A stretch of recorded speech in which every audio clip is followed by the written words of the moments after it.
Yep. Hey everyone, good to see you. We are here. We're trying to make sure we had everything set up backstage, but it looks like everything is good to go.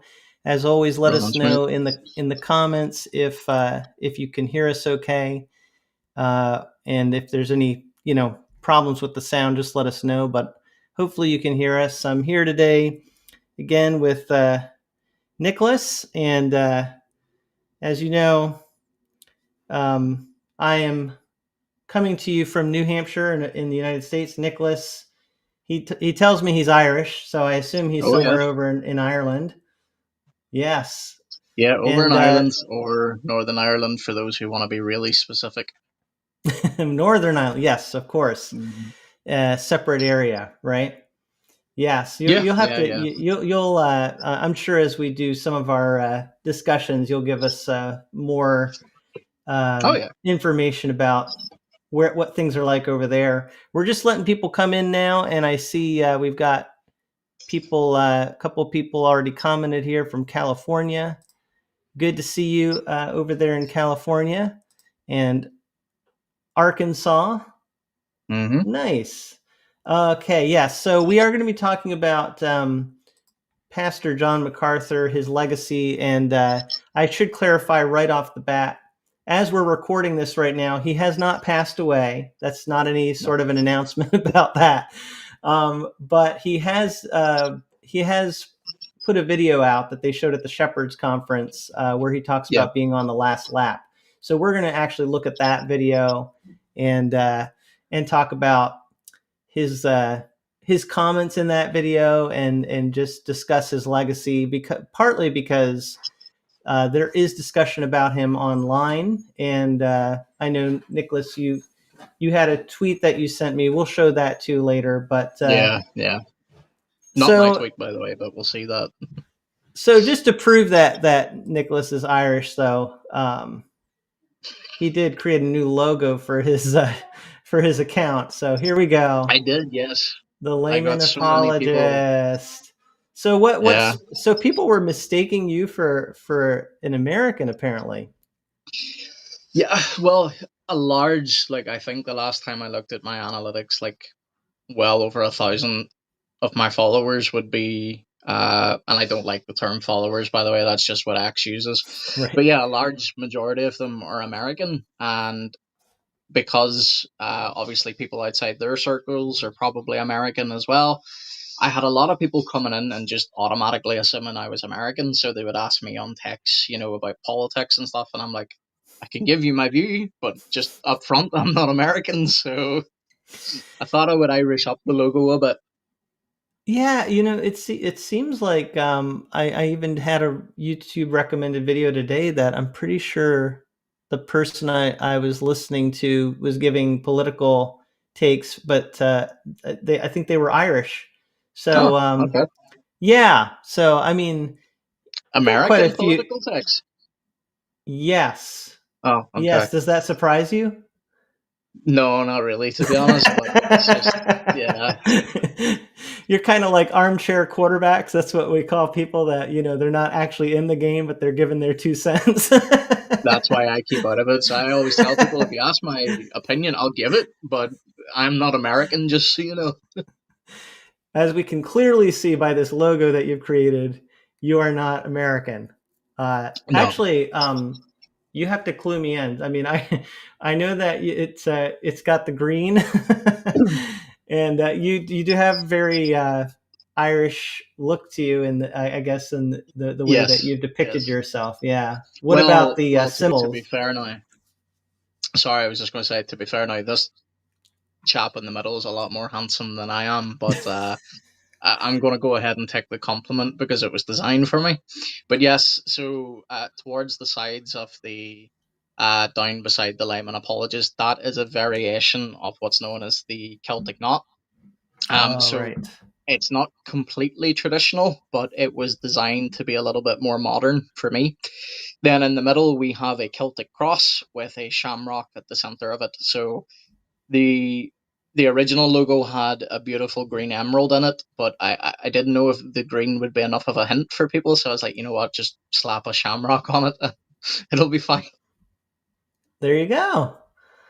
That's that definitely, for people like us Americans, we need everything spelled out very clearly when it comes Hey, to well, these. it's had a lot of compliments so far, so I'm happy with it. And the person that helped design it for me, I did some of the details myself, as a dear friend of mine, but I'll Mm. give him a shout out at a later date because I can't remember his X handle right now. So My exposure to Ireland growing up in America was, kind of key cultural things. St. Patrick's Day, yep, that of course, and Lucky Charms. yeah, yeah. Well, you That and I very actually have Irish a video. cereal. Yeah, I was gonna say you and I actually have a video on Patrick's Day anyway. So That's right. If people want to go back in my mhm. archives, you can see video that we did about St. Patrick, and we were drinking Shamrock shakes. But you had like a homemade one because I don't Yeah, I yeah, don't yeah, know. yeah. Do you actually have Shamrock shakes over there from McDonald's? So yeah, I was gonna say McDonald's do them, but to be honest, I honestly think they just put green color dye in the vanilla milkshake because uh, they're minty. ours isn't. Oh. So that's why I think they just put green color dye in it. So yeah, Ah, that's disappointing. I mean, sorry, I that, should have told everyone. No, it's completely mint. ah, wow. See, you learned something new talking. Yep, yep. I didn't know that they were a little different in Ireland. I would Yeah. actually assume they actually put real bits of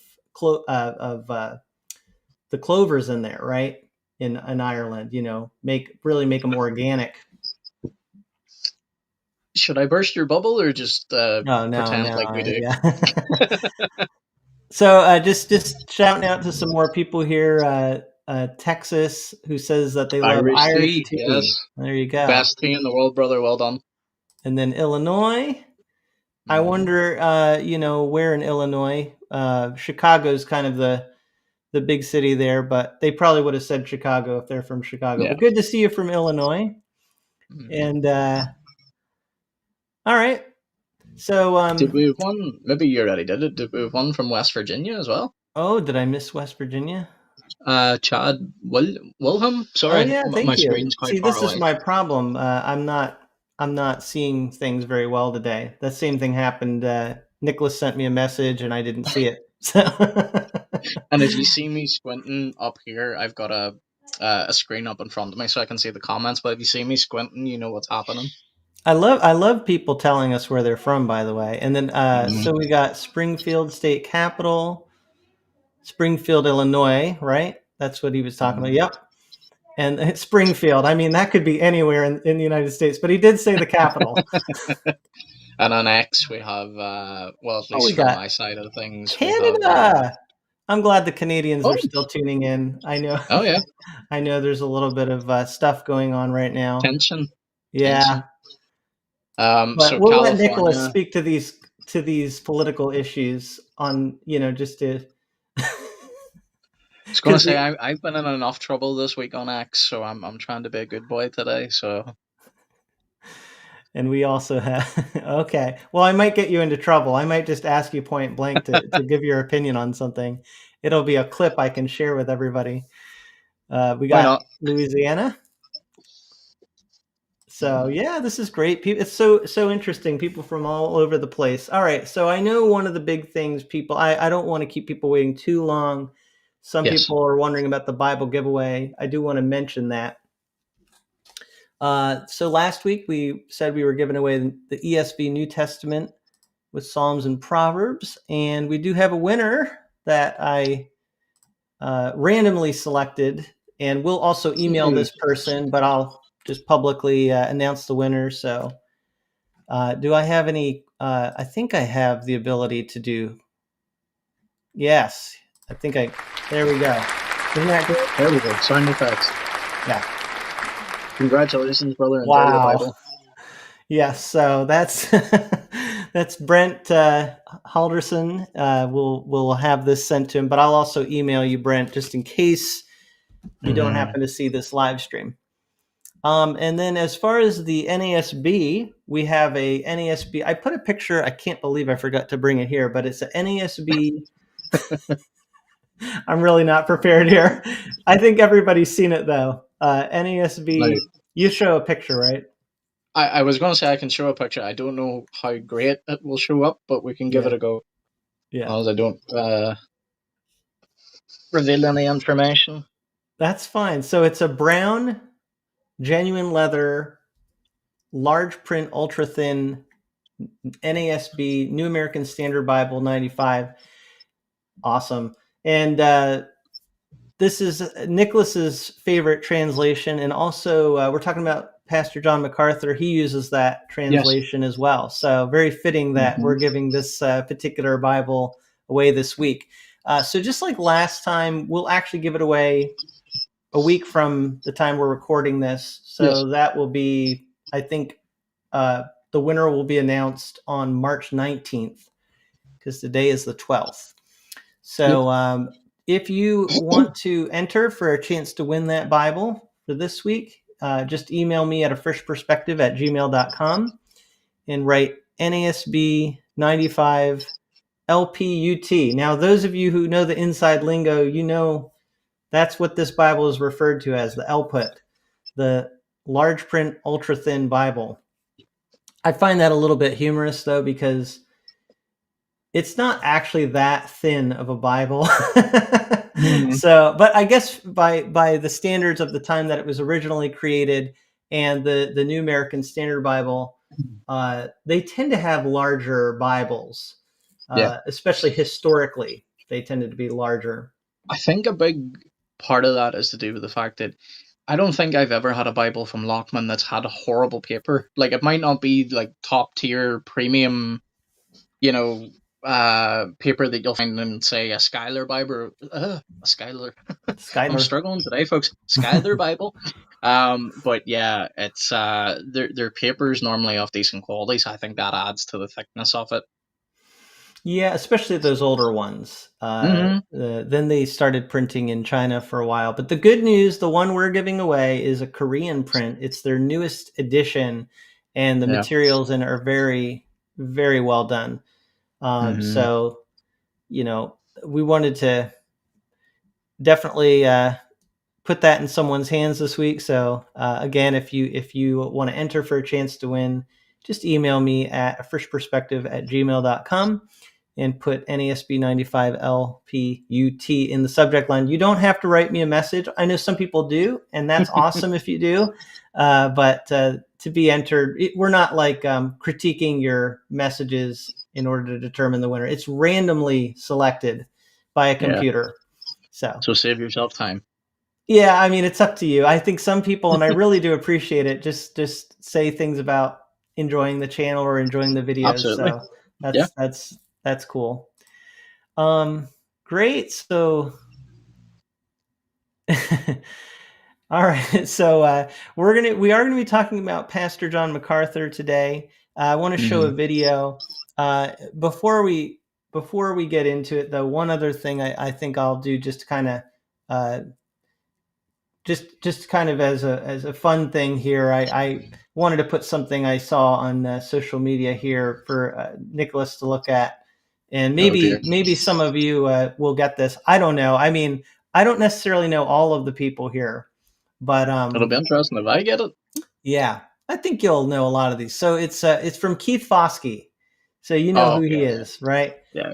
Keith posted this on social media, and he said he's flying today. So he said, where would you be sitting on this 8-hour flight? So you got, looks like between Justin Peters and Paul Washer. Yep. Okay. And then the next row, you've got Bodie Bachem. I don't actually know who the person next to Bodie Bachem is. No, hang on. Can you see it okay? Jump over I'm going to jump over to X because I can see it a little bit clearer. Now, I thought I knew everyone in this, but I'm not sure. We've got, for those of you, and I already see comments about Calvinism. So here on the right, it's common. You've got, and I don't know if I can actually point to it. No, I don't know who that guy is in row 3. Okay, so row, I think it's row 3 on the right. You've got Leighton Flowers, and then the seat number 6, and then James White. Do you see that? Mm-hmm. So Yeah, that, yeah. for everybody who's in the know, the man on the left, Leighton Flowers, on the left of number 6 is a definite non-Calvinist. Mm-hmm. I think doesn't he run an account called The Provisionist, or is So he I'm just not. linked with it? I think he's linked with it. I don't think it's actually run by him, but he is linked with it. But Okay, yeah, because yeah, Doctor he Flowers himself. runs. What's his show? Is it Soteriology 101? I believe it's called. Yeah, but he Yeah. does hold to provisionism. Is that what it is? Yes, I think that would be a fair argument. Someone Uh, can correct us if we're wrong, but I'm yeah. fairly sure he does. Now I know him and Doctor White have had Yes, an exactly. interesting debate on Romans 9. So actually, So if you had seat number 6, you would mhm. probably have a very interesting discussion going on, Yes, although right? how much of a discussion I don't know it would be versus A uh complete argument. barbs. Yeah, barbs maybe been thrown. And do you want to be on an 8-hour flight in the middle seat? I'll be honest. I just read that part about it being 8 hours. If it was a 2 hour flight, no problem. But I had to do it. I went to Kenya year before last, and every time that we got on the plane, I was in the middle seat. So, uh, but now I where? didn't have to choose any of these Well, scenarios. that's what I was going to say. Where are you going? Because I know where I'm going. Well, another one I recognize here, number 8. We were talking about. Yes. So Joel Wevin is on the right, and on the left Mm-hmm. of number 8 is Brian Suave. Is that, or how do you say his Sauvé. name? Sauvé, Suave. I Thank believe. you. Yeah. I don't know how to say his name. No, I could be wrong, but I'm fairly sure it is Brian Sauvé. Yeah. And then the creator of this, or at least the person who posted it, is on the bottom left next to number 9. Yep. And you've got him on the left. And what is he? Does he call himself the Harbor Freight Doug Wilson. Harbor Freight? I was going to say Walmart, but Harbor Freight Doug Wilson, who's on the I right think of number he calls himself Walmart something, but I don't think it's definitely Harbor Freight Doug Wilson. I know that much. Yeah. And on the top right, next to number 2, you've got Gavin Ortland and Meg Megan Basham. Basham. Yeah. I think So actually I'd that go with one I that think one. might be. I'd do, believe it or not, I would do number 2. I probably really would. I think. See, I think that one might be Stony Silence, if I'm honest. Well, that's why I'd be there. I'd Oh, make them okay, talk. fair enough. No, you see, Actually, I think in person they'd both be very. They'd have a good conversation. I agree. I just do know that online they are they're in the thick of it. But yeah. Yeah, online, of However, course. I would be on the row behind you. Okay, so that is Jeff Durbin in the middle. Mm-hmm. Stephen. Stephen Anderson. So the thing is, I wouldn't be able to hear myself with the stuff going on behind me if you're Yep. back Yep. there egging on Steve Anderson. Is it Steve Anderson? Stephen Anderson. Yeah, Yeah. that's Yeah. right. Yeah, I think it would be Jeff Durbin interesting is for us to very maybe different. do. Yeah, because I know we're going to be, and we'll touch on John MacArthur in a minute, folks. But I think it'd be interesting, Tim, and maybe the audience could weigh into this as well. Is there is a documentary coming out very soon about Stephen Anderson that his children are contributing towards. So I think that might be an interesting discussion. I missed that. I was reading a comment. Can you say that one more time? No problem. No, I was saying maybe in the future, because we're going to be touching on more controversial things, if the audience is into it, there is a documentary coming out from Stephen Anderson's children, talking about the abuses that they grew up with and stuff. So could be something we could look at. Thank you. I apologize, Nicholas. I can't do two things at once. And what caught Neither my can eye I. was this comment. I think I'll just put it up here from the audience. I do really appreciate comments. Leighton Flowers has a YouTube channel called Soteriology 101. he was a I Calvinist knew for that 10 was the case. years. And then this commenter says that they departed from Calvinism. So as we're talking about Pastor MacArthur today, I think most people, if not everybody, knows he would be labeled a Calvinist. Hmm. So when you hear that term, Calvinist, in relationship to John MacArthur, now Calvinist is one of those words that really, people react strongly to, but Fiery. it can sometimes get confused with other things as well. Yep. But would you say that Calvinist is a good description of MacArthur, in your opinion? Yes, I would actually, because I think one of the accusations that's normally put towards John MacArthur is that he's reformed. Yeah. MacArthur actually wouldn't be reformed in his soteriology at all. I think that's the reason why.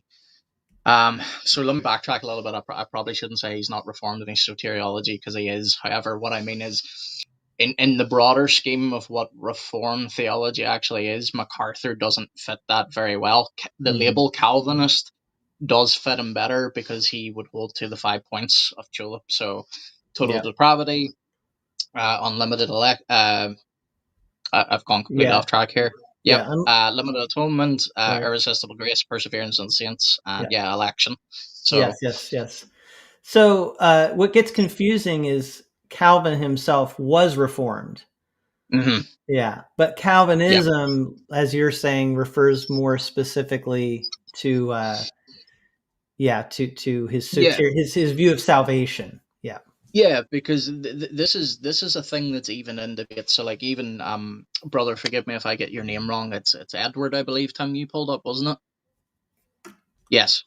So Edward says he's departed from it. That's it. Like, we Hmm. can have a discussion about that at a later date. But even from people within the Reformed worlds, there is a debate ongoing. Does holding to the 5 points of Tulip make you Reformed in any sense? You would have Presbyterians who would say no, so they don't really count Reformed Baptists as Reformed. They consider them particular Baptists. Right.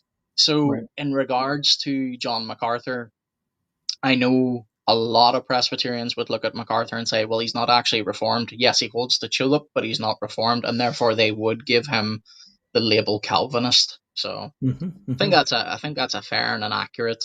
Yep. I think a lot of people in the audience may be aware, but it gets very confusing.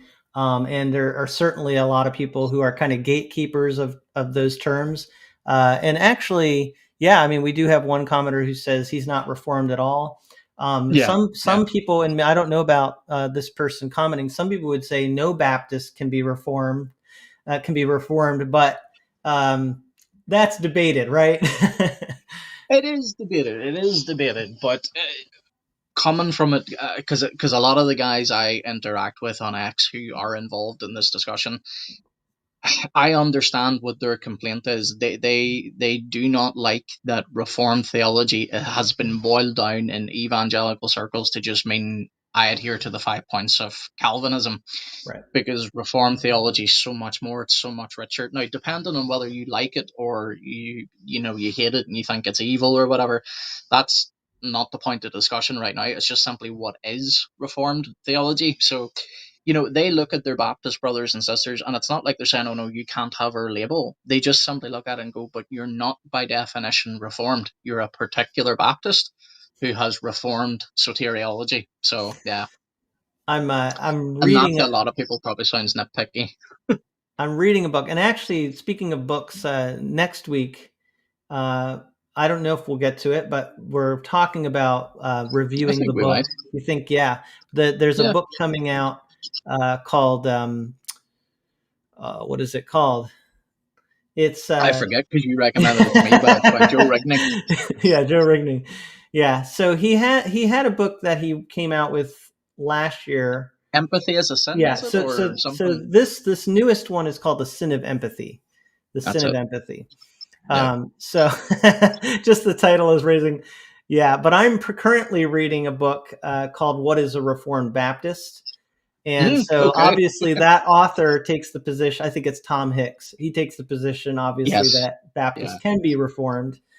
Haven't But read the book, but I've yeah, read some of the author before. okay, yeah. So anyway, all that to say, John MacArthur is not actually considered reformed uh, in the definition that Yeah, people who are reformed would usually give to the word, because yeah. it's a broader scope in what It's it not just covers limited to theologically. julep. Yeah.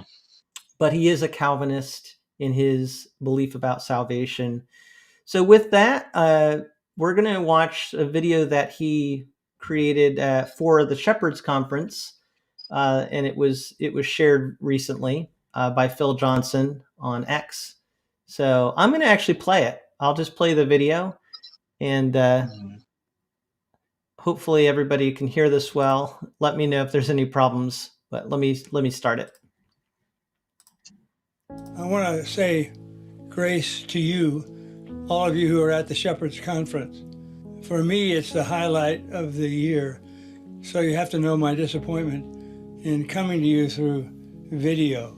It really came down to being the only option because I haven't had such a speedy recovery as I hoped to have.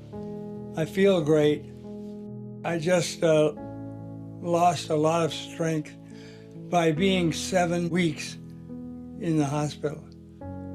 I mean, it's the hospital that can kill you. You can survive the illness. If you can survive the hospital, then you've won on every level.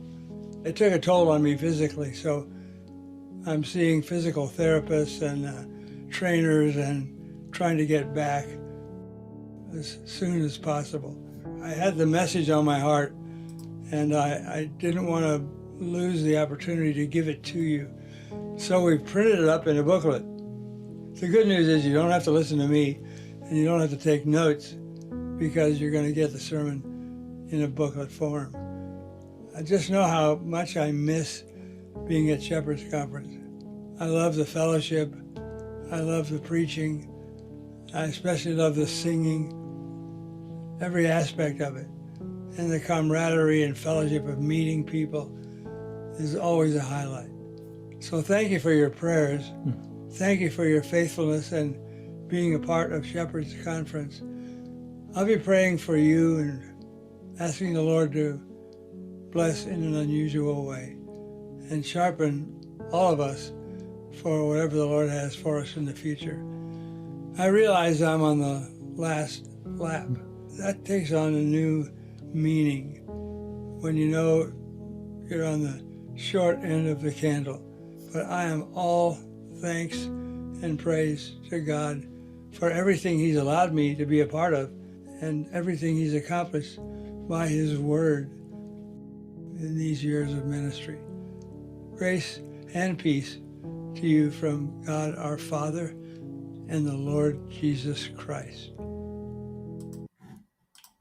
Okay. Wow. So, I mean, just the tenor of that video is it's very solemn. The music is very emotional, and what strikes I think a lot of people is, I mean, he really does sound weak compared to how most of us think of him and No. remember him. Yeah. Yeah. Had you seen that before? I did. So this is part of the reason I suggested this topic was it's great. Well, we'll get to this. I'm just filling on a little bit of background about why this has been the topic this week, I should say. Mm-hmm. It was sad seeing that. Now I'm not like I'm thankful for MacArthur in a lot of ways. I disagree with him in a lot of his theology, but not to the point where like I don't recognize him as a brother or anything like that. So it's incredibly sad um, to see it because regardless of your viewpoint of him, and we'll get to the ins and outs of whether there's good with him or there's bad with him or whether it's a mixed bag. Even as someone who is not his biggest fan, it's incredibly hard to watch that video just to see the toll that age takes on you. Tim, you even said it. Like one of the very first things I noticed was he almost even sounds not just that his voice is weak, but he does seem to have almost a bit of a slur. Mm-hmm. And yeah, it's sad to see, but I think you know part of the reason why I'm glad you played that video is there. Whenever I was sharing this on X, I think there was a few people that maybe thought we were clickbaiting with the title "Last Lap." However, you can hear yourself, like it's John MacArthur's own words. Like he knows, and I'm not going to speculate. I don't know whether he's got however long left, but he knows he probably doesn't have long, is how I'll put it. So Yeah, it really strikes me because I remember you maybe know this. I was doing videos right at the beginning of the pandemic, and MacArthur was kind of in the middle of a lot going on at that time with his church, and I mean, it is so different. Like 5 years ago, he was just so energetic and his voice was booming. He still had that yep, same booming voice. And then I think a year or two into it, might have only been a year into it. I mean, they weren't real public about all of his health issues at first, but no, I really do think from what I've gathered, he probably did get COVID at one point, and then people can speculate as to how it all goes together, but I think yeah, that kind of around that time he actually had some heart issues. yeah, So, and then right from that point on, he got to be a lot weaker. hmm And now obviously he's really, but he said, I think in that video, the hardest part is actually getting out of the hospital, just being in the hospital that long. And at his age, what is he and the now? physical therapy too. Like it's yeah, it's. But even I think even MacArthur critics would have to admit, even here and there in his voice, he has a love for his church. He has a love for his people. Um, and he wanted back to fellowship with them, and we can discuss the impact he's had. Some people are greatly for him, some people are greatly against him. Um, but yeah, like John MacArthur has been known, like I believe, I might get this nickname wrong, but like a few people have nicknamed him like a pit bull for truth or something like that. So yeah. Hmm. Yeah, I don't know for sure, but I mean, yeah, he has a very, very, Oh, and issues I like don't know if abortion. aggressive is the right word, but it's definitely, fearless. But it's probably the I best think I think that's why. word. Like I did have a note on it. I just can't find it right now. Like it was definitely a pit bull something. I can't Or remember exactly bulldog. what, but bulldog. Bulldog. I think that was it. Yeah, Yeah. bulldog. Because on issues like abortion, same sex marriage, you name it, like MacArthur has been a steadfast voice speaking against those things, and like even a man who I always looked at as a mentor of mine, although not personally, from afar and through his books, R.C. Sproul. Sproul and MacArthur had such a great friendship, despite all the differences they had in their theology. They were united on the core. But yeah, so Yeah. Um, that video we played was given at the Shepherds Conference, and I went to the Shepherds Conference one time uh, back in 2007. And John MacArthur, his opening address, and maybe just this may not hit everybody, but if you kind of know the context, the John MacArthur, as we said, is Calvinistic, but not what you would necessarily call Reformed. But because he's Calvinistic, a lot of Reformed people do like him, but they don't hmm totally agree with him. Anyway, so you got people who completely agree with him, and then you got other people that are probably Reformed that don't, especially on the point of his view of the end times and eschatology. And his opening talk was, I think he kind of jokingly titled it, "Why Every Self-Respecting Calvinist Should Be Premillennial." oh dear. Well, he has a sense of humor at But least. that kind of shows you, what kind of person Yeah, he could be, right? yeah, yeah. Well, I think Tim, just looking at some of your comments there, like there's good discussion going back and forth there. But again, pointing back to R.C. Sproul, I think even going back to the times that Sproul had him at Ligonier, vice versa, they even had their debate on infant baptism. Like those two, could take a joke at one another and take a good crack at it. And it's so MacArthur does have a sense of humor. It's not something I think we see often out of him, but yeah, it is there. And whenever you see him interacting with the people he loves, it does come out for sure. So Mm-hmm. Mm-hmm. Yeah.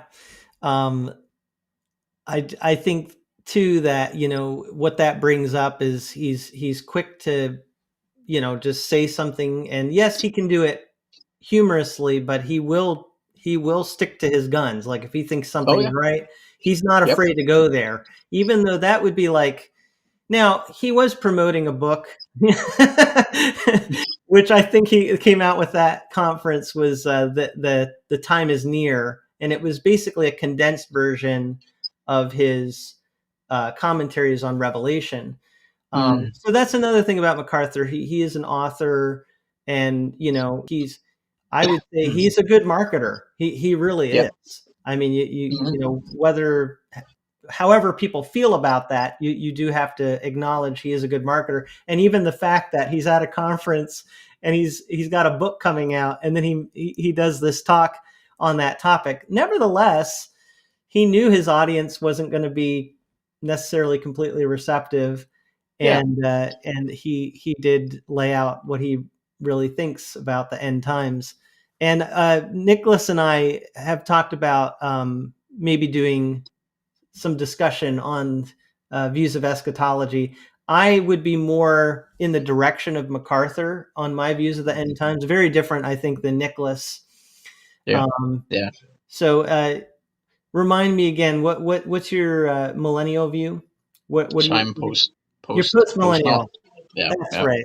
Oh, yeah. so So, we'd have a lot to talk about there. I'm pre-millennial. and and just so folk know, Tim and I do talk about this stuff off camera, and we still get on like a house on fire. So like, you can discuss. Anybody's going to be thinking. For anyone's wondering, I'm drinking sparkling water. Like I'm not. I keep tripping over my words, but I'm not drunk. I promise. That's how you're getting Um, through this.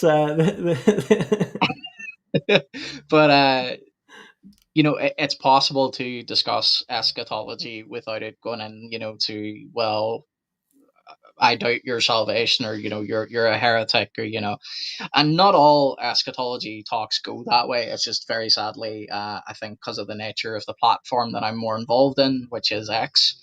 That is often how discussions go. So, but yeah, I see a couple of comments saying yes, yes for Yeah, that eschatology. they I'm want to. assuming. Yeah, So people are very yeah. interested in that, and I think you are more in the Reformed camp than I am. Although Yeah. we have a lot of agreement, but Hmm. that's also why people might think you're drinking alcohol right now. Uh, They might, but I can assure you it is just like Whereas, a I'm sparkling a very mango. old fashioned Baptist. This is just, water. We know No, we can't see that. We can't see that. that's true. That's true. Yeah, you can't say for sure, but that's another characteristic of Reformed people. Aside from their confessions and their theology, uh, they also tend to be more open to drinking. Yeah, and I think, I would never want to offend anyone's sensibilities here. So, like, if that's not for you, it's not something you're probably going to see out of me, definitely on here anyway. But I think it's just the fact we would recognize that, God has given us good gifts. Yep. Things are lawful for us to do. They might not always be wise, and certainly when I'm around brothers and sisters that are teetotalers or don't like cigars or whatever, I won't do So, any of that stuff so near them. this would be an area of disagreement really with MacArthur, because MacArthur was definitely, and again, for people who don't know, MacArthur didn't call himself Baptist, didn't Mm, call himself a fundamentalist either, I don't think. But I know from reading some of his works that he looked at the fundamentalists in a positive light at the beginning. In other words, at the beginning of the movement, when there was more diversity in the movement, you had Baptists who were fundamentalists, Presbyterians who were fundamentalists. You had an allowance for different views on secondary matters, but on the fundamentals, they were very strict and in agreement. And that's what MacArthur is. He's kind of this very old school fundamentalist before it became other things that it's associated with today. And he's also Baptist in the sense of his belief about baptism. So it's not surprising if you think of it in those categories that he's also, and myself, I don't drink. I don't preach against it. Whereas I think MacArthur would go that extra step and really actually preach against it. I think he would. I seem to remember I'm him. not sure.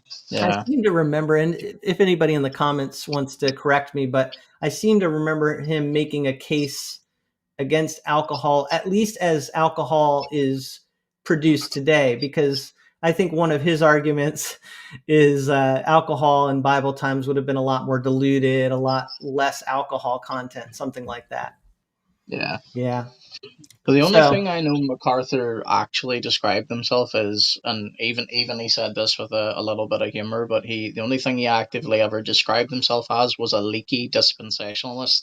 So it's the only title I know that he's given to himself. So that's I remember him saying something about that, and and we can talk more in another episode about his eschatology in general. And talk about dispensationalism. But he doesn't fit any category super neatly. That's why even calling him a fundamental Baptist wouldn't really be correct, because at least in America, when we think of fundamental Baptists, a lot of them are King James only. Whereas MacArthur, that and some other views of his tended to fall outside. So he's like a really conservative evangelical, right on the line between the most conservative evangelical and a fundamentalist, right on that line. That's how I would describe him, as someone who's from a fundamental Baptist background myself. So I think that's a pretty fair way of assessing it. So there's sorry Tim, not to cut you off, there's a comment there from Ammo for Days 1. I think you should probably bring that up. That just came up, I see. Yeah. Okay. Thank you for the clarification. And this is kind of what I remember. He wouldn't probably go, because he wouldn't look at Reformed people who are drinking as being in sin. No. But like this commenter saying, he comes really close to that line. He makes the argument for being abstinent from alcohol. Yeah. And as someone who would enjoy the odd drink, I would also tell people, like, when it comes to things like alcohol, first of all, never cause another believer to sin over it, but also be aware that Scripture does speak clearly on alcohol. So I would argue that Scripture says that God gives wine to make the hearts of men merry. It's a good gift, but like all good gifts, it can be abused. And unfortunately, when that particular gift's abused, we have passages like wine as a mocker, strong drink. So it's definitely, wisdom should be applied. So I think MacArthur, like, that sounds in line with what I know of him. Is he came that much close to saying it, but just left it as it's a conscience issue, I guess. So I think on that particular point, people, they would say, maybe he's on the strict side, but I don't think that was a highly controversial position. There's some other things, and I'll give you an example. This is really what kicked off this concept for this episode. Nicholas saw this on X, so I'll show that now. We got a post here from John 17 Apologetics. He retweets the MacArthur video, and then he says, very sad. He says he's on his last lap. When that time comes, he will stand before Jesus and finally see the damage he's done by devoting his life to blasphemy. Even more sad will be the effect of his passing on other Calvinists, who will inevitably dig their heels in and strengthen their resolve to defend Calvinism and protect the reputation of their late friend. So yeah, I mean that you can tell shows some people really do have a problem with him. Yeah, yeah. Well,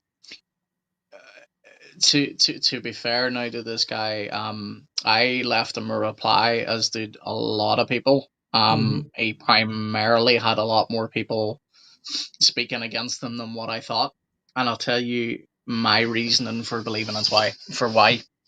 Now I am reformed, so my issue wasn't actually what he said in regards to Calvinism. Like, if he doesn't agree with Reformed theology or Calvinistic thought, that's fine. Speak about it all you want. People Mm-hmm. can interact with you, they can engage with you. But what myself and an awful lot of others didn't appreciate was the fact that it, this wasn't a video on Calvinism. It was John MacArthur in a very clearly weakened state, saying that he is on his last lap. And this just felt like a slap in the face to a lot of people. It was like, really, this is where you choose to, preach against Calvinism or whatever you want to say. It just felt very disrespectful to a man that, regardless of your view of him, like, what is he now, like 50 plus years in ministry? Mm-hmm. Yeah. So it came across as like a very distasteful thing, and I don't know how well the audience can see that, but it got a lot of shares and a lot of retweets and a lot of comments. Now, the majority of those were not favorable to the gentleman. I'm assuming it's a gentleman who posted it. So Hmm. yeah. I have to say, it reminds me though of when Tim Keller was nearing the end. I saw some Yes. really, really hateful things toward him too.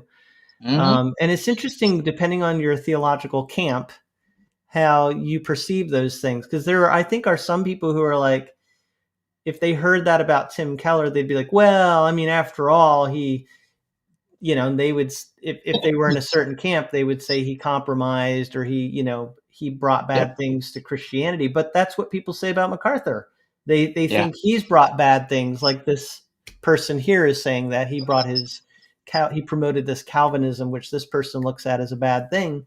Mm-hmm. So it shows you that when we have theological disagreements, it can really color how we feel about people. But it is kind of like, and I thought that with Keller, like, why would you say that now when it's an Yeah. unrelated thing? Like, I get it if Keller was like, hey, I know I'm dying, but let's talk about the middle way or the third Yep. way. But Yep. he's just like, I have cancer, I'm nearing the end, and people are still saying these really, just. Yeah. It's exactly that. It's just it was distasteful because the time and the place for it was not then and there. It just didn't need to be said. And to, like, a lot of people, um, like, there was people on that thread that weren't even reformed saying, like, this was not a good idea to tweet this. Like, it just wasn't. Because it Yeah. is distasteful. Like, regardless, as I say, like, MacArthur has been involved in a few controversies, and maybe we'll get to that if we have time. But regardless of your opinion of the man, in a video where I don't want to blow this out of proportion, because I don't want anyone in the audience or anyone watching later to think, we're saying MacArthur's got days to live or whatever. Like, he hasn't said that. He just says, look, essentially, I'm on my last lap. I know I probably don't have much longer. So you could tell by the tone of it, and the scene that it was set in, and the music that it was set in. Like, this is MacArthur saying, I've ran my race. I'm near I the agree. end. I Yeah. agree.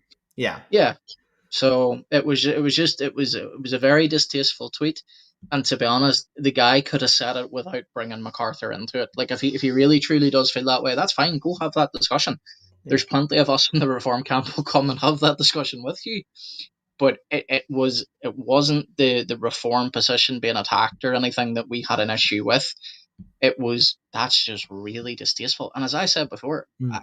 I've nothing against MacArthur. I'm just not his biggest fan, in the sense that, like, I don't listen to him really. I've only read a couple of his books. He just hasn't been overly influential in my life. Yep. But I just found it Yeah. extremely distasteful. So Well, yeah, there's a part of me that says we should we should really be careful about our attitudes and think about, especially the way we speak about people in the body of Christ. But at the same time, I think MacArthur he's such an interesting person because he himself is a very direct person. Now, I do think when MacArthur has had conversations with people, like if you ever have seen interactions he's had, like maybe on television or something, he seems to actually show a lot of, a very good ability to connect with people and can be very compassionate. Actually, I'll give you an example too. Like he was on Ben Shapiro's Sunday interview Yes, I show, remember watching that. and Yeah. he's in front of a Jewish man, and on one hand he is being like extremely direct, and yet he's very gracious actually. But that being said, MacArthur's positions sometimes, especially in the pulpit, and I think he believed that the pulpit should be a place where you should be direct. And I think a lot of people in other church backgrounds, they've gotten used to the pulpit just being very positive. And so the idea of someone in the pulpit being very like direct. And so like what MacArthur says, for example, about Catholicism, and that's another topic that you and I will probably cover, or women in ministry, women as pastors, right? He said, something about Beth Moore at a conference that really rubbed a lot of people the wrong way. But again, that was a situation where he was being very direct. He was being the way he is. However, I think the question at that conference was, if you had to say like 2 words, what would you say to Beth Moore? And that's why he said, go home. But his position, he's not going to shy away from it, is that women should not be pastors. So anyway, these are things that really cause people to feel like he's being harsh, he's being mean. And that's why I think people react the way they do sometimes. Yeah. And I think just on that, go home thing as well. Like I would say that, especially in the age we live in now, where Tim, like even right now, if you and I say something slightly controversial and it gets clipped out of context, it can be used against you. And even then, when you do provide the context later, people still choose to go, no, it doesn't matter. I honestly think MacArthur, knowing his audience at that time, that was also him trying to be humorous as well with the go home. He knew that would get the reaction it did. And you can argue and say it was unnecessary, it was uncharitable, he didn't have to word it that way. And I would even agree and say, yeah, okay, he didn't have to word it that way. However, he did. And then the clip got cut out of context and it circled around. And it really did just make MacArthur look like, oh, he's this big mean guy. But whenever you do watch it in context, you know why he said what he said. And I think his humor did get lost there. Like, people forget he was in his own church, his own conference. He knew his audience, and he knew by saying something like, oh, go home, it would have got a laugh. And to be fair, it did at the time. It got a laugh. Yeah. And again, that's debatable. Like, should people, I've been in those settings, so I know, but I think every group does it. That's the interesting thing. We can point fingers, but when you're in a group and you believe something and you're talking about like someone on a different, who thinks, it's very easy to joke or say things that are funny when you're talking about the other perspective. So, I mean, it's one of those things where, but the bottom line is, it's the fruit of the ministry that will ultimately show itself, and that's a really interesting point. Now, I do want to, I'll try to get back to that, but I do want to just put this up here. One of the commenters, and I do appreciate the honesty here about your viewpoint.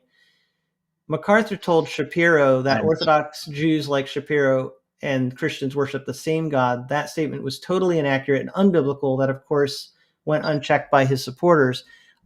I'm going to push back on that because I know that this is a debate. I realize that.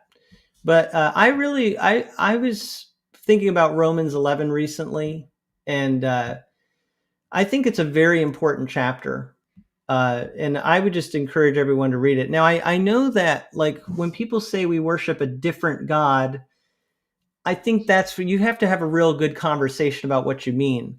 But I do sense like this sentiment right now in a lot of Christianity that is just quick to say Jews and Christians are very different. That seems to be the kind of the thing that's emphasized a lot. But I was noticing what Paul said here, and he says in verse 13 in Romans 11, I'm speaking to you Gentiles. And he talks, a lot of people know this passage about if some of the branches, Jewish people were broken off, you, although a wild olive shoot, were grafted in among others, now share in the same, in the nourishing root of the olive tree. At the end of this paragraph, he says, if you were cut off from what is by nature a wild olive tree and grafted contrary to nature into a cultivated olive tree, how much more will these, the natural branches, be grafted back into their own olive tree? It's very clear that Paul is saying that the Jewish people, that when he looked at the Jewish people, he thought it was actually more natural for them, based on their heritage and the things that they had learned from the Old Testament, to be grafted back in. That Gentiles should never look at themselves as somehow being superior. And I personally think what MacArthur did was correct. I don't have a problem with it. I think he was showing that we do have a shared heritage. Paul even says in that passage that they may be enemies according to the gospel, but for the sake of the elect, they're beloved. And he's talking about the Jews, that they're beloved for the sake of the elect. Why? Because they're the root. Like when we trace our understanding of what we believe back, we go back to the Jewish scriptures. So I know there's debate about this, and I'd have to have a personal conversation with someone to really know what they mean. But I'm actually kind of, I agree with MacArthur on that. I was just going to say, great points you made, Tom. I was just going to say, the brother who you brought up there, I actually know him. I've watched his channel before, so I know his viewpoint on this. He's done a good few debates on his channel. That's why I said I'd have to have a personal conversation to really know. Yeah. And I know he would point to, and I hope if he's still watching, he would consider this a fair representation of what he would believe. But he would point to the fact that, if you don't have the Son, you don't have the Father. So that's sense, part of the debate going on, right? Yes, yeah. But again, so the Jews during Paul's day didn't have the Son. They did reject it, but Paul didn't push back and say, "Well, therefore we have a different God." I'm not seeing that in Scripture, but I do understand the point. I do understand. Yeah. I get it. I do get it. Yeah. And then just before we go on, just a shout out there, Tim, to Corey. Sorry, not Corey. I have someone else in my head. Kobe Muncie and Jason Marshall. They're watching there now as well. Two friends of mine. And I believe you know Jason as well from Instagram. Okay, Jason. Marshall. Jason Marshall. Okay. Yes. Okay. Yeah. Great to. Well, we're just having a very non-controversial conversation about MacArthur's views. We were just talking about MacArthur, his interaction with Ben Shapiro, and whether that, he articulated everything the right way. Yeah. And I tend to be, again, I'm not as much on that reform side. So I think that really some of this contrast really comes out in these conversations. I mean, I'm a dispensationalist, really, like that's where I lean. So you can see why I would be more prone to be like, see the continuity between the Jews and the Christians. Yeah. And let me just say, like, the reform perspective, we would as well. Like, it's quite, even within the reform camp, there is different views about, whether all of Israel will be restored or whether it's still talking about a remnant or whatever. But no, just to that, I think his channel's name's got, now I've watched it, but I forget what his handle is, but I think it's called Book Chapter Verse. He's a very intelligent guy, articulates his points very well, handles himself well in debate, and I know he's charitable in debate. So You Oh know, yeah, and I don't think he would flat out say, yeah. I would love to have a conversation. Maybe um, maybe he would be able to come on sometime. We can talk about Yeah, that yeah, and I'm sure he would if talk he about sees it, more. yeah. I will say another example to me would be Dennis Prager, who is Jewish, but he has actually gotten to the point of articulating he isn't sure. Like he actually thinks maybe perhaps Jesus was the Messiah. So I Mm, don't I think there's a lot more continuity between, biblically speaking, between the Jews and their beliefs, especially the scripture and their beliefs about God and what we believe versus Muslims. I mean, to me, that is where that's a different category. yeah. Like, I think we'll move back to MacArthur now, but I think the final point, I think what a lot of people now are more pushing back on is not so much the fact the Jews as a nation, because there's a distinct difference between the Second Temple period Jews to what would now be known as Talmudic Judaism, Mm-hmm. to where there is a lot of practices that is found nowhere in Scripture. So, again, Did the first century Jews though have traditions that were extra biblical and had to well, be corrected, right? absolutely, but I'm Yeah. just pointing out like Yeah, that. That's I where get I I think, get the debate. Yeah, I do. I yeah, the understand. conversation I'm goes in also such quarter Jewish. very Oh, much. and this is another interesting thing. Full disclosure, I'm quarter Jewish. My grandfather was Jewish and came to Christ. Praise the Lord. And it really was like people sharing. Dispensationalists were, I'm sure, sharing the gospel with him. And I mean that because he ended up going to a Baptist church down south. And but yeah, they shared from Isaiah 53, just like John MacArthur did, Yep. and that really impacted him. So yeah, no, I get the debates. I do understand, and that would be another conversation. But with MacArthur, um, certainly his views about the Jewish people.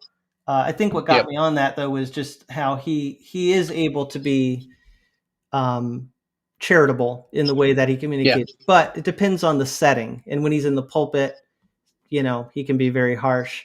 Which I Now, think's true of all of us, though. yeah, and maybe harsh isn't even the right word. Direct is Mhm. probably the better word. Yeah, Yeah. depending on the setting, right? Yeah, and then I know for me, it probably depends who I'm talking to. Yeah. Hmm. There's some people I feel more, like I feel like I can just say things, or maybe Yep. there's a time where you feel like you have to say something. You just Yeah. got to be direct. Yeah. Yeah. I do think, and you might agree with this.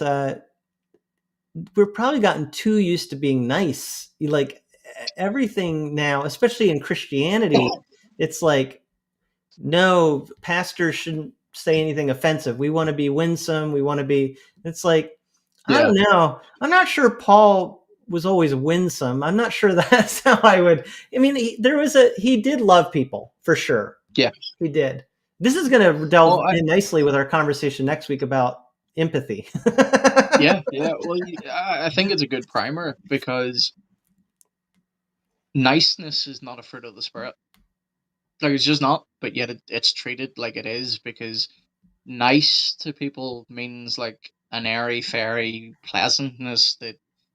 But that's not always what's for. Like, sometimes Yeah. directness is called for. Sometimes, and a lot of Christians don't like this. And I think it can be abused from those that do it. And sometimes people can step over the line, but sometimes mockery is actually appropriate.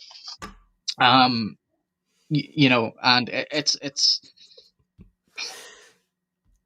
You're one going to of start those mocking things. me, aren't you? Yeah, I know just yeah, one of these videos, you're just going to be mocking me at some point. yeah, yeah. That one's coming up. Don't worry.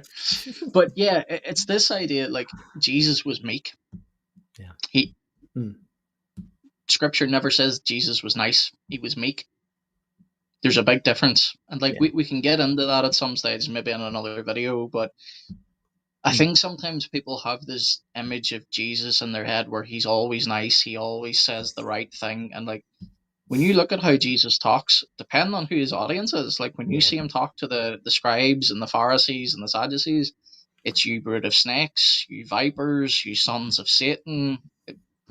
Strong language. Yeah, and I just was preaching fairly recently on the woman who came to Jesus, Syrophoenician woman. So she was a Gentile and Mm-hmm. asked Jesus to help with her daughter, uh, who was uh, who was sick. And Yep. Jesus is like, why should we take the crumbs, or why should we take the food for the children and give it to the little dogs? And he's basically Yep. referring to her as a little dog, like that. Not the nicest reaction. Well, it's not, but that's something funny enough. I've actually preached on myself as well, because like Muslims love to use that and say Jesus called a woman a dog, but he actually doesn't. Jesus uses the term A little for dog. more of a Yeah, household pet. true. But So, but he wasn't giving her what she oh wanted yeah, right yeah, away. yeah, yeah. He Mm-hmm. wasn't being Yep. like, "Oh, I love you. Come here. Let me give you a hug. I'm sorry about your daughter." It was actually pushing away. Now I get it. Like, this is very contextual to his ministry. It's not like we all need to do that all the Yeah, yeah. time. But it shows you there's layers to Jesus' interaction with people that people often overlook. But yeah, you're right. He wasn't demeaning to her. But Yeah. he'd still, it wouldn't be like the most welcoming way to talk to someone, but at the same time he was being respectful of her dignity. He wasn't calling her a dirty dog. He was just No. saying, why should we give it to the pet? Right? Why should we give it to the little dog? And then that great comeback, well, even the little dogs get crumbs. Because I think the important thing to note there is, while he didn't welcome her like in the way that people think, oh, Jesus would, because he's so loving, and Jesus was drawing faith out of this woman. He was trying to get her to say, I'm sent to the lost house, or the lost house. I'm sent to the lost sheep of the house of Yeah. Israel first. Your time will come, but first the children. But then she rightfully says to him, even the little dogs eat from the children's table. So yeah, it's interesting, but like I see a few comments there, like Jesus flipped tables. Yeah. Then Yeah. Jason says, I don't think Ananias and Sapphira thought Peter was nice, So we're talking about MacArthur. We're talking about his personality and how he could be looked at as, yes. maybe too confrontational or something. But what we're saying is, like, maybe in Christianity, especially nowadays, we can veer toward, I mean, if you look at churches, at least in America, I'm sure there's similarity in Ireland too. Like, Oh yeah. Mm-hmm. even the conservative churches can have a hard time being confrontational, but certainly there's a lot of other churches that I actually heard there was I think a video where there was a female liberal pastor chiding Jesus for the way that he treated the woman, or something like that, right? Yeah. Like, Yeah, she said Jesus had bigotry and racism that he needed to work through. So if they are critiquing Jesus, then we're not going to be surprised that they're not going to like someone like MacArthur, right? because if you're willing to say Jesus is wrong, then you're certainly willing to put yourself above other people, which is so ironic. If you're supposed to be following Christ and looking at him as the one you worship, why would you be critiquing him? That doesn't make sense to me. Well, yeah. But yeah. Yeah. So no, I was just going to say, like, back to MacArthur. Like, I think it's fair. Like, I think we already brought up the fact that he has this sort of like bulldog reputation. But I think it's John Calvin that said this quote, that the shepherd has two voices, one to comfort the sheep and one to scare away the wolves. Yeah. So yeah, MacArthur has that. Regardless of whether you like him or you've got great admiration for him, you dislike him, whatever it is, he has took care of the people of his church for 50 odd years now. And yes, there was a few controversial things. Like, I don't know the ins and the outs of them, so I'm not qualified to speak on them. Ultimately, if there ever was abuses or things that weren't handled properly, MacArthur's going to give an account for that. Like, Sure. you don't get off scot-free. Yeah. So for Right. people that would hate him for those reasons or whatever, and they would have bitterness in their hearts towards him for maybe legit reasons as well, I honestly don't know. Whenever you see someone come towards their final, and again, I'm going to use the words he used because I don't want to put words in his mouth, but whenever he says he's on his last lap, I think it should be all of our prayers, regardless of whether we disagree with his theology, his political text, whatever it is. All of our prayers for MacArthur should be that he runs his final lap well and finishes well. Yeah. Yeah, I just think for some people they see him as a heretic, they see him as a false teacher, and yeah, it's interesting, and I think it brings up the fact that evangelicalism and Western Christianity, and I mean Protestantism, if you want to use all these categories, there are a lot of divisions for sure. Mm-hmm. It's become very divided.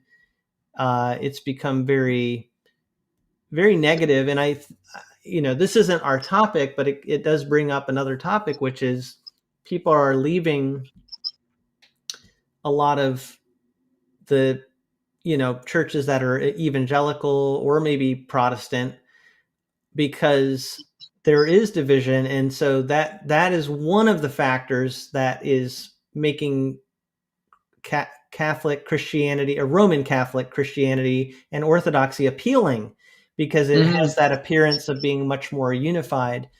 So yeah, I do understand all these dynamics, and I think because we're getting, we've been a long time into this. I don't want to go super long, but I do want to mention, MacArthur.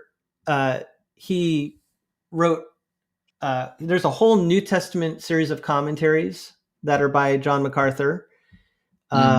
He also wrote many books. He has a study Bible that has his name. Now, again, these are also kind of controversial. Should you have your name on a study Bible, right? That's a big question. And he has a lot of messages, 50 years of ministry, so a lot of online messages. What I will say, I don't agree with him. I don't think he was perfect in every way. Like, I don't agree with everything that he has done or said. I don't think he was perfect. But I do think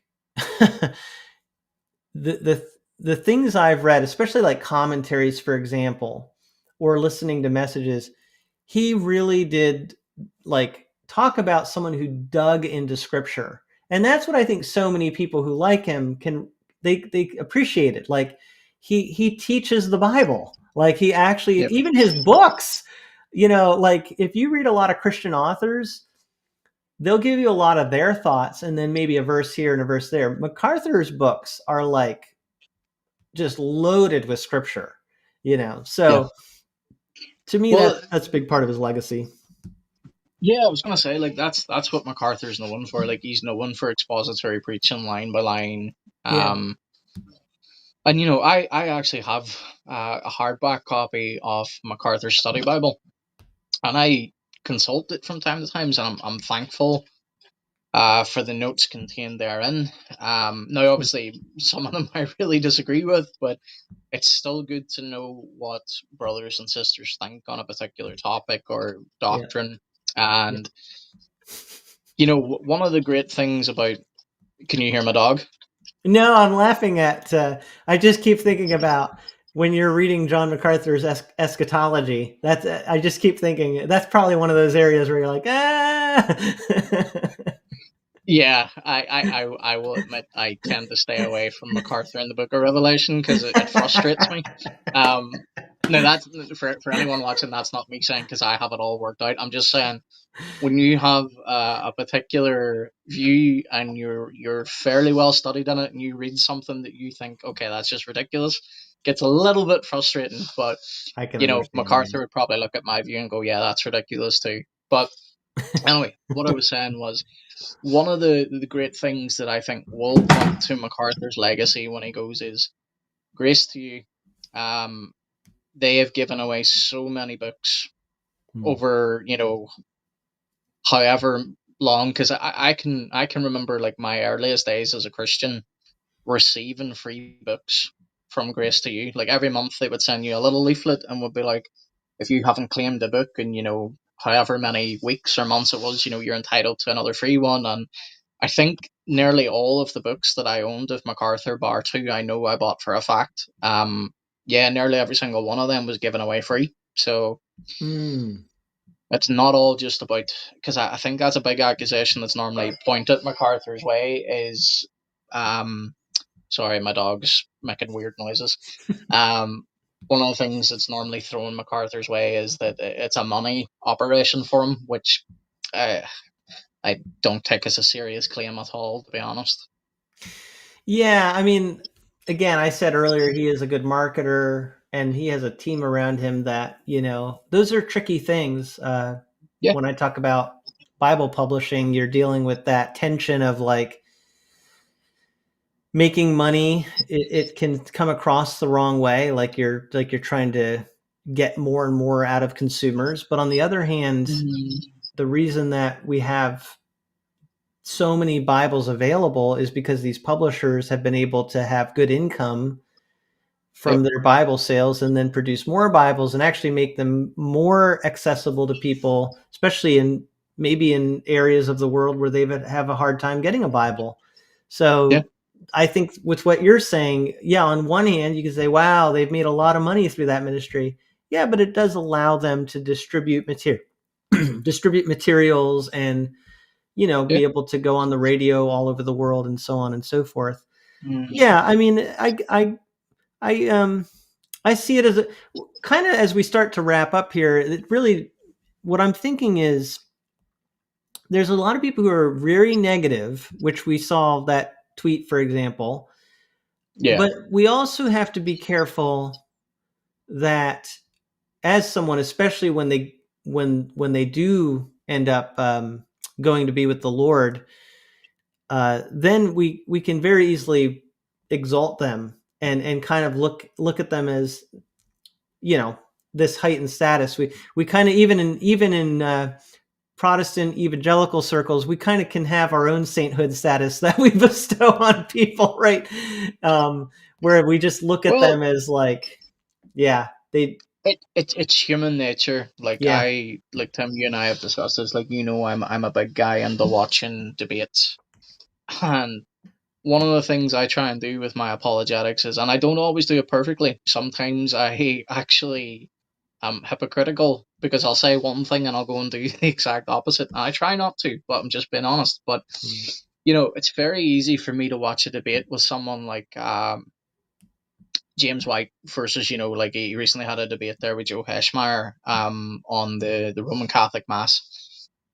And it's very easy for me to sit there as a Protestant and just nod my head and agree to everything James White says, and he's winning, he's decimating the other guy, and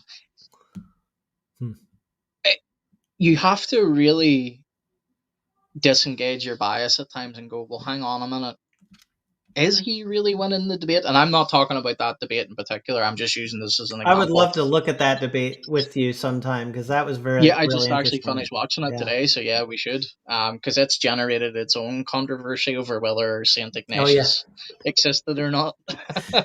But anyway, long story short, like it's true of human nature. Like we all elevate our own guys, and like again in the comments there, like I Chad's talking about John MacArthur's going to hear, well done, good and faithful servant. And like, I agree. I genuinely believe that. Jason's talking about, how he's a great resource, and he recently gave away an LSB MacArthur study Bible to people in his church. I agree with all those things. But I also agree with what you're saying. I think, as much as sometimes we have to look at our own guys and go, I genuinely can't endorse everything they say, but like that doesn't mean that they don't love the Lord, or think it's just good to disengage your brain and say, am I agreeing because he's in my camp, or am I agreeing because that person actually raises a good point, or whatever way you have it. But yeah, and with people that we really look up to, I think that's why Paul had to give the warning to the Corinthians.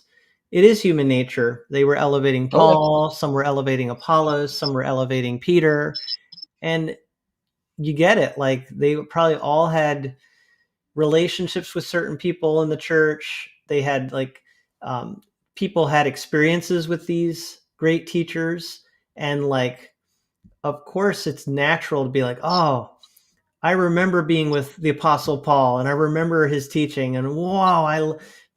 But Paul is like, you can't let that divide the body of Christ, and that's no, where I don't think MacArthur would intend to divide the body of Christ.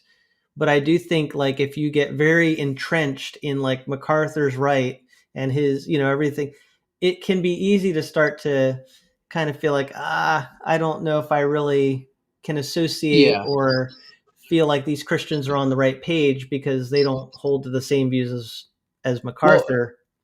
it's funny you mentioned that. I don't mean to cut you off. It's just because I don't want us to, beat a dead horse, so to speak. But one of the notes I had made about that was, um, one of the criticisms about MacArthur is that he is quite insular in who he has around him, Hmm. and he would distance himself a lot from like other groups, and in some cases that's been shown to perhaps have been a wise move, but in other Hmm. instances, yeah, it breeds that type of, well, he's our guy, this is our camp, Right. and yeah, fences at times get drawn where I don't Yeah. think they need to be drawn, because I listen to an awful lot of people that are outside my own theological convictions. Yeah. And I think that's wise, because you learn from so many people. And yeah, I would like to think that when it comes to MacArthur, and I know there are people out there that genuinely are John MacArthur fans, and I use fans in a non-derogatory sense, by the way. I Hmm. think that's good, but there are also people that are John MacArthur fanatics, where it Yeah. does jump over into the man can say or do no wrong. Yeah. And then on the opposite extreme of that, you will have someone like, maybe Julie Roys or whatever, who really has a gripe with MacArthur. Yeah, and it's interesting. Like, I think divisions aren't all bad. Like, I don't have a problem saying if someone pushed me on it and said, "How would you describe yourself?" I don't have a problem saying I'm Baptist. Like, but the key is that we know where the sharp lines are, the real, like, the barriers you can't cross. But then there are barriers that there's a gate through that fence. There's a way you can cross it. So if I'm with Presbyterians that really understand the gospel and love the Lord, I can still have a great relationship with them and even maybe do certain church activities with them. Mm-hmm. And so that's where we have to keep this balance. But yeah, I think with I was thinking about how Martin Luther, right? He obviously was someone highly looked upon. John Calvin. Yes. And you Uh-huh. can see, like, what did we even talk about today? We talked about Calvinism. We even have Yeah. labels today named after him. And there's a part of us that should say, okay, we get it. He was a teacher. He had influence. We get why historically we can call it that. But I'm hesitant to even call myself a Calvinist because Yeah. it's like, I just want I to don't. understand the Bible, right? Yeah, exactly. Yeah. I just want to understand the Bible and teach what the Bible says. And I think that's Yeah. what Calvin and what Luther too, right? He was trying to follow the scripture, but then you have Lutheranism now, literally named Yeah. after him, you know? Well, I know. Well, I say I know, but what I would assume based on their writings, both men would have issue, with Yeah. people calling themselves Calvinist or Yeah. Lutheran, or so. Yeah. But it's one of those things now for a long time. Like I love Reformed theology and I subscribe to it, but like I don't go around and introduce myself by that Mm. anymore, because there was a time period where I was younger and I did. But now it automatically throws up too many red flags for people, because whether they genuinely study Reformed theology and know it and still disagree, which is totally fine with me. But what you also get a lot of the time too is people who have heard what Reformed theology teaches, and they'll parrot things back to you at times, and you're like, that's not actually what we believe. And it just creates barriers instantly. And I have so many brothers and sisters who are not Reformed, and I have great conversations with them. And I just think, yeah, first and foremost, we're Christians. Like, that's, Yeah. and I think that phrase gets thrown around a lot too, and it can sound a little bit cheesy, but ultimately it's the truth. Like, I don't want to be identified by Calvin. I want to be identified by Christ. Yes. Yes. So, and Yeah. ultimately, MacArthur, I don't think MacArthur would want people, being identified as MacArthur. I think he No. would want to say, my legacy is I pointed you towards the master. Yeah, I agree. I think that is certainly what he would want. But it's interesting that when you have these people that are just very influential, right? Like how they do garner a following and an identity kind of surrounding them. It's nothing new, but it will be very interesting to see when MacArthur does eventually pass on. What will happen, like, to the master's seminary? Like, how will their theology be in the, I'm thinking even decades from now? Will there 50 be years. will there be any, because their eschatology obviously would mirror his very closely right now, Yep. but Mm-hmm. will that ever change? I wonder. Those are very interesting. That's things we don't know yet about his legacy, right? Yeah. Yeah. But I think, and because we never really got to this topic, but there's always other streams for it, because we don't want to drag this out for people either. But we never really got to the LSB either. Like, that'll be part of MacArthur's legacy as well. And as a translation, obviously they have distanced themselves a little bit from MacArthur's name and made it more that it's a master's seminary translation. But even that will always be tied to MacArthur. So, like, the man has, whether people like it or not, he has left a great legacy behind him. And there may be a few things left behind that are bad, but I think if we're all honest, when all of us go, there'll be good things to be said and there'll be bad things to say. And ultimately, as a brother said earlier in the stream there in the comments, we all just want to hear, well done, good and faithful servant. So, yeah, I think hopefully looking at someone's life like that, we're humbled. We realize we're all going to leave some legacy. And if someone were to evaluate every aspect of our lives, would they see perfection? And are nope. there things that we have to, right? Yeah, we keep examining ourselves and allowing the Lord to sanctify us. Yep. So just as a preview for next week, I believe we're going to be talking about Joe Rigney's book, because it's not too long. So I think Nicholas and I can speed read through it. And it's called The Sin of Empathy. And If anyone wants to read along with us for next week, yes, feel free to read. It is available on Kindle. I don't know, like, is Kindle worldwide?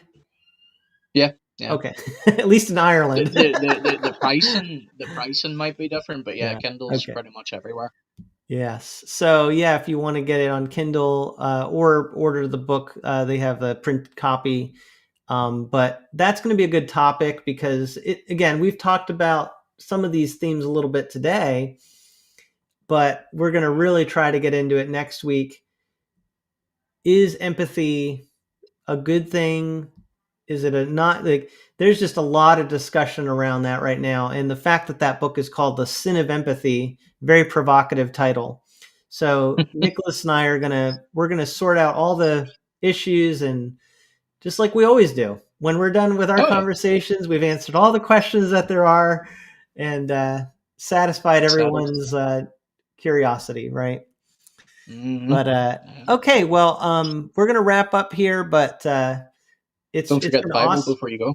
Yeah, do you want me to say that one more time? Yeah, just because we have a couple of latecomers You're that have right. popped in, so In case you were on here and you were wondering about entering for a chance to win, I don't think I explained that very well last time, but if you email me, we will put your name in the drawing, and we will pick a winner next week, a week from when we're recording this. So March 19th, we will choose a winner of the NASB. Thank you for showing the picture. I failed to bring the Bible up here, so Nicholas is showing the picture of the Bible we're giving away. It's a genuine leather, brown genuine leather cover.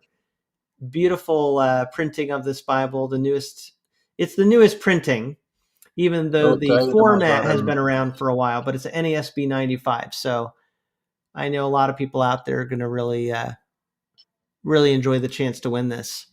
So we'll announce that next week, and we'll talk about the sin of empathy. That's the plan, at least, unless something else comes up that we deem unless more something pressing. breaks out that's big news or something. But yeah, that's the plan. So thank you so much, everyone, for joining us from all around the world. It's been just great to see comments throughout this entire live stream. Love to see it. Some good conversation. Yeah, really, and we appreciate the just the friendly atmosphere that I sense, even in the comments when people disagree. But thank you too, Nicholas, for doing this. This has been awesome. I really enjoyed this. Yeah. All right. Well, no, it's something I enjoy. So yeah, looking forward to doing more of it. Yeah. All right. Well, I'll let the audience go, and we'll plan to see you next week. God bless. Peace, guys.